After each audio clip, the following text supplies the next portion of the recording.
दोस्तों, मैं दिनेश की ओर आप सबका स्वागत है न्यूज़ टाइम के अंदर।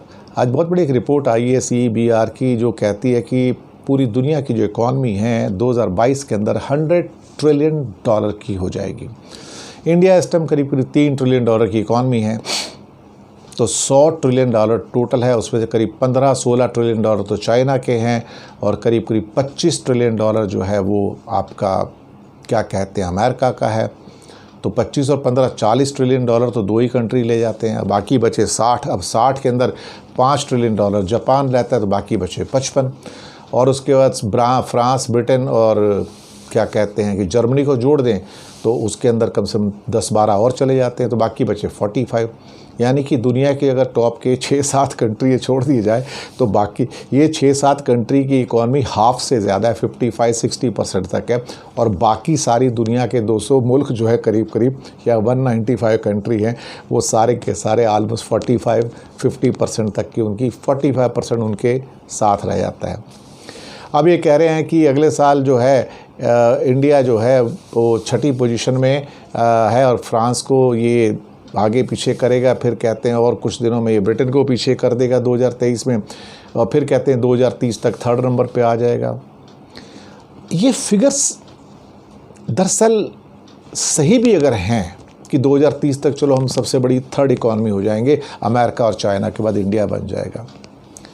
सवाल वो अब है ही नहीं कि आप 3rd हो जाओगे, 4th हो जाओगे। सवाल ये है कि अगर हमने ब्रिटेन को, फ्रांस को पीछे कर दिया, जर्मनी को पीछे कर दिया, जापान को पीछे कर दिया,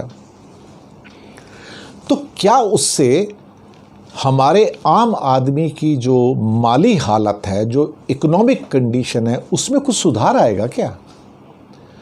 अगर हम उसके बावजूद भी 2 से लेके $2,500 की इकॉनमी बनते हैं पर कैपिटा की टोटल मिला के, और उसके बाद इंडिया का 30% अंडर द पॉवर्टी लाइन रहता है या 40% अंडर द पॉवर्टी लाइन रहता है अगले 10 साल के अंदर, तो इसका कोई मीनिंग क्या है कि हम 5 ट्रिलियन बन जाएंगे या 6 ट्रिलियन बन जाएंगे या 8 ट्रिलियन बन जाएंगे? It is meaningless. अगर ये आम आदमी की इनकम को नहीं बढ़ा सकता है, बेहतर नहीं कर सकता है, तो फिर लोग कहेंगे कि अब आपका जो आम आदमी है वो एक फ्रेंच व्यक्ति से या एक जर्मन से या एक जापानीज से बेहतर हो गया। जी नहीं, उनको क्रॉस करने के लिए तो शायद हमें 500 साल लगेंगे, शायद 500 साल में भी ना कर पाएँ, क्योंकि वो जिस लेवल पे आज बैठे हुए हैं, आज हम हमारे मुकाबले 30-40 गुना उनकी इनकम है साहब। 60-70-80 हज़ार डॉलर पे वो लोग बैठे हैं। तो उससे क्या हमारा कोई क्वालिटेटिव चेंज आएगा क्या? क्या भारत में झोपड़पट्टी दिखनी बंद हो जाएगी क्या? क्या भारत में गरीब कम हो जाएंगे क्या? जिस हिसाब से भारत के अंदर इस टाइम डिस्पैरिटी बढ़ रही है वेल्थ के अंदर, आपको लगता है कि इंडिया के अंदर पॉवर्टी कम होगी? हो सकता है 40% की जगह 30% हो जाए, लेकिन रहेगा तो हम गरीब मुल्क ही ना।